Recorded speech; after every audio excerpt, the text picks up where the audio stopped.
Les Polonais ne paieront pas pour les crimes commis par les Allemands pendant la Seconde Guerre mondiale. Tant que je serai Premier ministre, la Pologne ne paiera sûrement pas pour les crimes allemands. Pas un zloty, pas un euro, pas un dollar. Le Premier ministre polonais a pris la parole après que la Chambre basse du Parlement a adopté un projet de loi introduisant un délai de prescription pour les demandes de restitution de propriété aux survivants de la Shoah ou à leurs descendants. L'avancement de ce projet de loi a exacerbé les tensions entre Jérusalem et Varsovie. Jeudi, le ministre israélien des Affaires étrangères Yair Lapid a prévenu que cette réglementation nuirait aux relations diplomatiques entre les deux pays.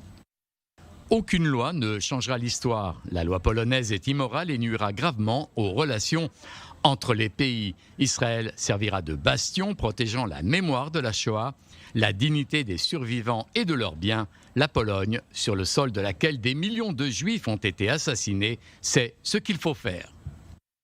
Les États-Unis se sont également prononcés contre le projet de loi. La Pologne est le seul pays de l'Union européenne à ne pas avoir légiféré sur la restitution des biens. Nous croyons en l'importance de régler les problèmes de restitution pour assurer l'équité et l'égalité pour toutes les victimes de la Shoah.